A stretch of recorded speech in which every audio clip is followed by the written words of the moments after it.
Hi everyone. आज हम जिस किताब के बारे में बात करेंगे वो थॉमस एरिक्सन की एक किताब है surrounded by psychopaths. Thomas Erikson एक स्वीडिश ऑथर है, बिहेवियरल साइंटिस्ट है, बेसिकली लेक्चरर भी है। काफ़ी सारी मतलब मोटिवेशनल स्पीकिंग भी करता है वो। उसने अपना करियर एक्चुअली स्टार्ट किया था सेल्स और मार्केटिंग उसमें। तो उसको इंटरेस्ट हुआ कि लोग डिफरेंटली क्यों बिहेव करते हैं। तो उसकी बेसिस पे उसको एक्सप्लोर करते हुए उसने फिर बिहेवियरल साइकोलॉजी की तरफ चला गया और फिर उसने किताबें लिखी।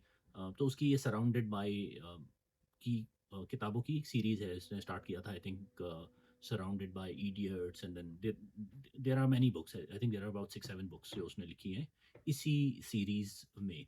तो आज जिस किताब के बारे में मैं बात करूँगा वो है surrounded by psychopaths. So psychopaths कोई मतलब नाम से जैसे लग रहा है कि कोई ऐसे इसका ही मुराद थॉमस की इसमें कोई सीरियल किलर्स, कोई क्रिमिनल्स से नहीं है। साइकोपाथ असल में वो कह रहा है उन एवरीडे लोगों को जो हमारे दरमियान ही मौजूद होते हैं, लेकिन वो मैनिपुलेट करते हैं दूसरे लोगों को। वो एक तरह से बेहिस लोग होते हैं जो जिनमें जज्बात नहीं होते और वो दूसरे लोगों को इस्तेमाल करते हैं या उनको यूज़ करते हैं अपने बेनिफिट के लिए। और मतलब ऐसे लोग हर जगह मौजूद होते हैं, हमारे दफ्तरों में होते हैं, हमारे फ्रेंड सर्कल में होते हैं, स्कूलों में होते हैं, मतलब एवरीडे लोग होते हैं। और वो मतलब ऐसा नहीं है कि वो कॉन्स्टेंटली ऐसी स्टेट में होते हैं, लेकिन मतलब एक तरह से ये एक बिहेवियर है जो डोमिनेंट होता है उन पर्सनैलिटीज़ में। तो देखते हैं इस किताब के बारे में, इसमें क्या की लेसन्स हैं जो हमें थॉमस ने शेयर किए हैं।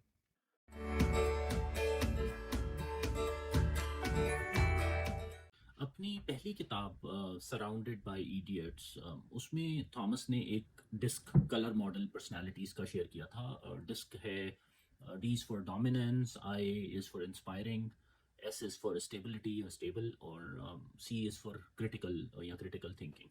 तो ये उसने डिफरेंट पर्सनालिटीज़ डिस्क्राइब की थी। तो इस किताब में उसने उसी मॉडल को शेयर किया और एक्सपैंड किया और बताया कि वो डिफरेंट कैरेक्टरिस्टिक्स के लोगों को ये मैनिपुलेटिव लोग या जिनको साइकोपैथ्स से इसने रेफ़र किया है, वो किस तरह से एक्सप्लॉइट करते हैं। तो ये डिस्क मॉडल बेसिकली इसमें उसने 4 कलर्स और 4 पर्सनैलिटीज़ लोगों की बताई हैं। वो ब्रीफली हम देखते हैं कि वो क्या हैं। तो इस मॉडल में रेड पर्सनैलिटीज़ डोमिनेंट पर्सनैलिटीज़ हैं जो कि डिस्क का डी है। वो बेसिकली लोग ऐसे होते हैं जो थोड़े स्ट्रॉन्ग, जिनकी स्ट्रॉन्ग विल होती है, कम्पेटिटिव होते हैं, कंट्रोल पसंद करते हैं, मतलब और जैसे बड़े डिसीजंस लेने में वो अच्छा फील करते हैं। उसके साथ साथ उनकी वीकनेस भी होती है। उनकी वीकनेस ये होती है कि वो जल्दी गुस्से में आ जाते हैं, इम्पल्सिव होते हैं। आसानी से उनको भड़काया जा सकता है क्योंकि वो थोड़ा सा ही उनकी पर्सनैलिटी डोमिनेंट होती है। तो वो अगर आप उनके अगेंस्ट कुछ वो करेंगे तो वो आसानी से अपना कंट्रोल लूज़ कर देते हैं, गुस्से में आ जाते हैं। तो ये जो है वो रेड कलर पर्सनैलिटी जो है वो ये है। येलो लोग इंस्पायरिंग होते हैं, आउटगोइंग होते हैं, सोशल होते हैं, फ़नी भी होते हैं। मतलब वो इस तरह से पीपल टाइप के लोग होते हैं। वो आसानी से लोगों में घुल-मिल जाते हैं, उनको इंस्पायर करते हैं। और वो उनकी जो वीकनेस है, वो ये होती है कि वो आसानी से ट्रस्ट कर लेते हैं लोगों पे, चीज़ों पे, बिकॉज़ वो एक तरह से पीपल माइंडसेट के लोग होते हैं। ग्रीन कलर इस मॉडल में उसने सेलेक्ट किया है स्टेबल लोगों के लिए। वो बेसिकली काम होते हैं, कॉन्फ्लिक्ट अवॉइड करते हैं, वो एक तरह से ट्रस्टवर्दी होते हैं।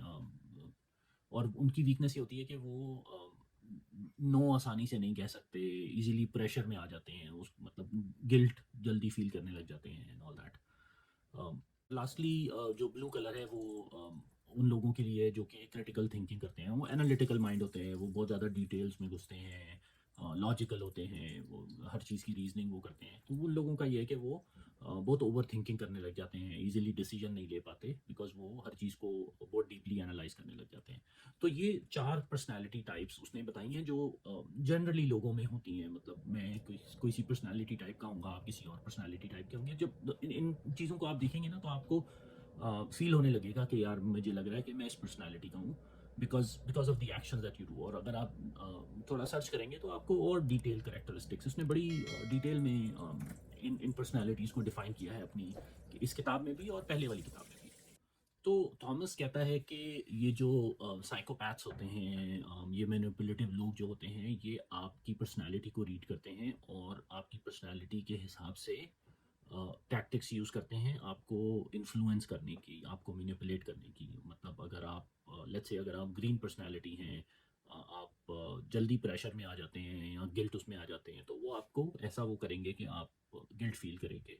मतलब कोई चीज़ उन्होंने की अ, और आपने उस पे कोई रिएक्ट किया तो वो कहेंगे वो मैं तो सिर्फ हेल्प कर रहा था, तुम तो बुरा मान गए। तो वो आप उल्टा गिल्ट फील करने लगेंगे कि वो अच्छा ये तो हेल्प करने की कोशिश कर रहा था। या फ्लैटर करते हैं कि भाई वो you are the best, your I haven't seen anybody like this before, और तो उससे मतलब खुशाम में उसमें आ जाते हैं। और बहुत सारी मतलब चीज़ें हैं, किसी के बारे में कुछ कह देना तो वो आपको प्रोवोक करते हैं। अगर आप ऐसी डोमिनेंट पर्सनालिटी हैं तो आपको प्रोवोक करेंगे, गैस लाइटिंग। बाज़ दफ़ा जो है वो फियर टैक्टिक्स वो करते हैं कि भाई जल्दी डिसीजन, अगर आप मतलब बहुत स्लो है डिसीजन लेने में, एनालिटिकल थिंकिंग है, तो वो टाइम सेंसिटिव उसके अंदर उसको लेकर आ जाते हैं। तो अगेन इसके अंदर बहुत सारे लिस्ट है टैक्टिक्स की जो ये यूज़ करते हैं मैनिपुलेटिव लोग अपनी बात मनवाने के लिए, आपको इन्फ्लुएंस करने के लिए। तो इस किताब में थॉमस ने डिटेल से ये भी डिस्कस किया है कि हाँ हम अपने आप को कैसे प्रोटेक्ट कर सकते हैं और अपने आप को कैसे बचा सकते हैं इन मैनिपुलेटिव लोगों से। और वो बड़ी मतलब सिंपल चीज़ें हैं जो हम वैसे भी एवरीडे लाइफ में हम वो करते हैं। तो उसके लिए सबसे ज़्यादा ज़रूरी चीज़ वो ये है कि अवेयरनेस सबसे ज़्यादा ज़रूरी चीज़ है। समझना, अपने आप को भी समझना, सिचुएशन को समझना, दूसरों को समझना। तो वो जब हम एक काम माइंड के साथ, एक ओपन माइंड के साथ हम ऑब्जर्व करेंगे तो हम चीज़ों को समझेंगे। तो सबसे पहली चीज़ तो ये है कि आप अपने बारे में या अपने वीक स्पॉट के बारे में आप अवेयरनेस रखें। मतलब अगर आप इन पर्सनैलिटीज़ को रिव्यू करें तो आपको पता चल जाएगा ओके मैं इस टाइप की पर्सनैलिटी हूँ। तो अपने आपके वीक स्पॉट्स क्या हैं, आप उनको जहन में रखें, उनको आपको पता हो कि भाई ये मेरे वीक स्पॉट्स हैं। दूसरी चीज़ उसने ये बताई है कि जो भी आप डिसीजंस ले रहे हैं उसको रश नहीं करें, उसके बारे में तहम्मुल से सोचें, अचानक फैसला नहीं करें, क्योंकि बाज़ दफ़ा ये जो लोग मैनिपुलेट करते हैं वो फियर टैक्टिक्स यूज़ करते हैं और आपको रश करते हैं डिसीजन लेने के लिए। क्वेश्चन करें, जो भी चीज़ें आप देख रहे हैं, ऑब्जर्व कर रहे हैं, मतलब आंखें बंद करके यकीन नहीं करें। अम, वो भी एक तरह से अपने आप को प्रोटेक्ट करने की वो तरीका है।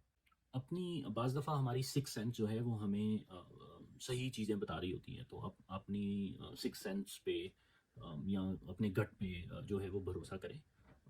और अगर आपको कोई चीज़ ठीक नहीं लग रही तो उसमें कुछ ना कुछ गड़बड़ होगी, तो उस पे आप ज़्यादा एवेल्युएट उसको करें। मतलब अगर आपको दिल कह रहा है कि नहीं यार कुछ गड़बड़ है, तो हो सकता है आप उसको इन्वेस्टिगेट करें। बाउंड्री सेट करें। अगेन मतलब बाउंड्रीज पे मैंने पहले भी एक वीडियो की है, लेकिन वो मतलब ये है कि आप नो कहना कोई बुरी चीज़ नहीं है। अगर आप कोई चीज़ नहीं कर सकते तो उसके लिए नो कहना बेहतर है, बजाय इसकी कि वो हाफ हार्टेडली आप यस करें।